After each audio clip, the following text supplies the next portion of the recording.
What is up, guys? So today we're going to talk about drugs. I'm going to talk about my experience with drugs. I am an expert on drugs. I've done most of them, not all of them, but most of them. I've been doing them consistently for over 20 years, so I am an expert. And I'm just going to share a few little anecdotes of when I was an addict, some of the drugs what I enjoyed, some that I didn't enjoy, and yeah, just get into it now. The ones I haven't done, I couldn't tell you. Mushrooms, I've probably done them over the years, but I can't remember what they make you feel like. So I couldn't explain what they feel like. Another one I haven't done, ketamine. I couldn't explain. I have done ketamine because in the warehouse days, everybody was all the pills had ketamine in them, and I remember some people used to just sell ketamine. So I have had it along the way, but I can't remember what it felt like. And spice, I've never had spice. And my cellmate used to smoke it every day in prison. He was always offering it, but I've never had it. And I've never used needles, so I've never injected heroin. I've smoked it for over 20 years, but I've never injected it. So they're the ground rules. But it all started off with weed. Now, we used to smoke weed, and it wasn't weed when I was a kid. Weed wasn't really available. It was, but it was hard to come by. Back then it was draw, solid, squidgy black, black Moroccan, red seal, gold seal, slate. And we used to do hot knives, which, if you don't know what a hot knife is, it's you get two knives, you put them on a cooker until they're glowing red, break little bits of draw off, put it on the thing, and then when they're glowing red, you pick up a bit of draw, squeeze the knives together, and the smoke comes out, and you just suck the smoke up through a broken bottle. And it's a silly way of doing it, but when you're a kid, you think that, it's a better buzz, and so you end up doing bucket bongs and all sorts. But, the first time I had weed, what we did is we bought an eighth, and because we weren't used to it, I was in Hexthorpe Park, and I put like an eighth in just two spliffs, thinking, the more you smoke, the better it is, like draw. But, because we weren't used to it, I totally threw a whitey, and I was in Hexthorpe Park with these lasses who I used to knock around with. I was just barfing all over the place, white as a ghost. It was horrible. So that was my first smoke of weed, and I totally shot through. But the first time I remember doing draw, it probably wasn't the first time, but it's the first time I can remember doing it, was when we was at my mate's, who was babysitting. And when I say we were babysitting, we were just like in the house, the kids were in bed, and she used to pay him to just sit in the house in case that happened. So, and then he'd let me come round, so we'd sit there, and his cousin used to come and go upstairs, and they were smoking weed all the time. So we used to try and blag them and say, come on, let us in, we'll have a smoke with you. And they were like, no, you're too young. And so they wouldn't let us in for ages. And then eventually they says, all right, well, give us a tenner and you can both come in and have a smoke. So I used to sell acid at school, so I always had money. So we paid a tenner for us both to go in.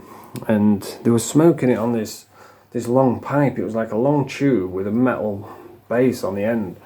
And that's how they were smoking it. So they let us come in, and then they passed me this pipe, but I didn't know what I was doing.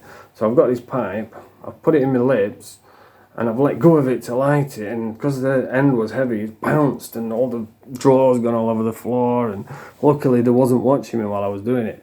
And Nev says, "So you dickhead, what are you doing?" He's dead now, Nev, rest in peace, Nev. But yeah, that was the first time I remember smoking draw. And then when we went back downstairs, we had a little buzz on, and we used to watch this movie called House Party, which it had Kid and Play in it. And there were about two guys, they have a house party, and they're doing battle raps and having dance-offs, and that's what we used to do. We just sit there stoned doing battle raps and doing little dance-offs, and it's good memories from growing up. So yeah, that was the first time I smoked draw, but we used to smoke it all the time when we were a kid, and we used to twag off school and go next door. There was a hospital, and we broke some of the panels so we could go underneath the hospital and sit and do hot knives with a portable Bunsen burner. So yeah, real good memories. I used to love when you get munchies and just fill in your face, and it was a nice mellow feeling. So yeah, good experience with weed. And then we started doing acid. Now, I used to love acid. I used to sit at my mate's bed sit, and what we used to do is there'd be about 5 or 6 of us, and I'd get some trips, because I used to sell them at school, and I'd have strawberries or microdots, Bart Simpsons, whatever it was. And then we would all just drop a trip, and we'd be sat in this little bed sit and just laughing our arses off all night. It was hilarious. It was brilliant. And we used to sit there, and we used to play Dungeons and Dragons, which I don't know if you've ever played Dungeons and Dragons. It's like a nerd game what all the dorks play. But when I first heard of it, I'm like, I'm not playing that. That's for nerds. But then when we started playing it, because we was off his heads on acid, it was brilliant. And what they do is they have like a dungeon master, and he thinks of a quest, what you've got to do. And they've got the book with all the weapon skill, with all the stats in it. And you go on this quest, and he's talking you where you are, and he'll say, oh, you've confronted by an orc, and you've got this character, what you've made up, and you have to throw the dice, and if you throw a 6, then you get to hit the orc. If you throw an 8, then you get to cast a spell, and you have to... it's really good when you get into it, you know. As an outsider, you think, oh, it's fucking nerd. But when you're off your head on acid and you're playing it, it's brilliant. And we'd be on these quests. It's like you're actually there, you know, flying around on a golden bull and fighting orcs. And it's brilliant. And we would sit in this bedsit playing Dungeons and Dragons and playing the Super Nintendo, Street Fighter 2, and just laughing all night, buzzing off acid, and it was brilliant, really good memories. And then it'd get to like 2 o'clock in the morning, and we'd be like, come on, let's go on a mission, and then we'd go off middle of the night. See, it was a lot safer back then. You know, kids could walk the streets and nothing had happened. Nowadays, you'd probably get stabbed, you know, by someone in a balaclava, or some crazy immigrants would probably kidnap you. But back then, Doncaster was safe. England was safe. Totally different to what it is now. And because we was only kids, and we used to go down to the River Don, and we'd sell ghost stories, officers' heads on acid, you know, middle of the night, dark as hell, and we'd be telling ghost stories. Excuse me. And we'd be winding each other up, you know. There'd be like a cow in the distance. Right, well, it's a ghost. It's Freddy Krueger. And then we'd all be laughing, and just real good times, you know. Real brilliant times on acid. So, yeah, really enjoyed it. And the next morning, we'd wake up, and we'd all have, like, stomachache from laughing that much, or as jaws were hurting, because we'd just been howling with laughter. And so many amazing memories on acid. And I got to a point, I overdid it, which I always do. That's the story of my life. You know, if I enjoy something, I just do it until I don't enjoy it anymore. Like, I got a pack of Jaffa cakes the other day, and I enjoyed it that much. I went out and bought a box full, and I ate them until I felt sick, so now I've gone off them. I guess it's like an addictive personality. But I used to drop acid on my own, like 2 o'clock in the morning. I'd just jump on my BMX and put my headphones on from the Walkman, and just whiz around Donny, like listening to Easy Groove and DJ Clarkey and top DJs like that, listening to hardcore, flying around on my BMX at 2 in the morning. So yeah, good memories from acid as well. And then we got into the rave scene with the pills. And the first time I went there, we really didn't know what we were doing. There was me and my mate. We'd heard about the Donny Warehouse, which was like an underground rave. And in that day, we got caught nicking crisps from a tuck shop at school or something like that. And we got locked up for it, but we got a caution for it. And when we got out, because he had a Saturday job and he used to nick money out of the till on a Saturday, and he nicked like 70 quid, and we both got out and we said, right, fuck it, let's go to the warehouse. So we went over and we was going to buy one pill each, one pill and have half each, sorry. But when we got there, they only had snowballs, which are like shaped like a snowball, so we couldn't break it in half. But anyway, I remember when we first went in, we'd got this snowball. We'd had one each, which I know now it's one of the strongest pills ever made. And that was our first pill. And we walked in, I remember looking around, and it was just so surreal. You know, there was people dancing. Like, everybody had bright colours on, white gloves on, whistles, big hats, luminous colours, and there was people dancing on the fucking tables, people dancing all the way up the stairs. people dancing on the stage, people dancing on the dance floor, the DJ behind them, like MC, and I'm like looking around thinking, wow, this is amazing. Everyone was up for their head. And we had a snowball and we started coming up, and they didn't sell alcohol. I don't think they sold anything except water. I think they might have sold like cups of tea and coffee, and they did sell food, but nobody wanted no food because everyone was off their head on pills. In fact, that's how you knew the drug squad were the drug squad, because they're the only ones that were eating. You could tell drug squad, yes, they had like a bomber jacket on and fucking munching on a burger. And then everybody else is off their head and dancing. Oh man, it was a brilliant time. I remember walking in, was coming up on this snowball, and it got a bit too much for me because they're one of the strongest pills ever made. And I remember coming up thinking, oh no, this is too strong, you know, I'm not going to be able to handle this. So I had to go. I locked myself in the toilet and like have a word with myself, you know. And I was like, right, you're all right. Your name's Paddy. You're in a good place. You know, let's just have some fun. You're coming up on a pill. Let's just enjoy it.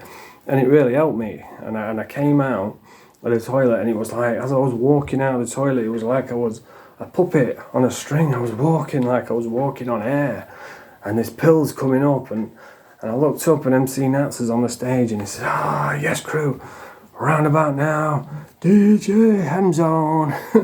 And then this tune come on, like, show them that we can do this, show them that we can do this. And then bass line dropped, and it was going doof, doof, doof. And I was like a puppet on a string. And the music was like moving me, and I just like got to the dance floor, and I was just fucking hell. And the night just flew by, you know, because I was totally buzzing off my head. The MC, the DJ, brilliant, man. And people's coming up, shaking your hand, hugging you, women talking to you, you know, all loved up. Everybody was best mates just for that one night, and it was brilliant. And the night just fucking flew by. I think I spent most of it on the dance floor, just like a fucking Thunderbirds puppet.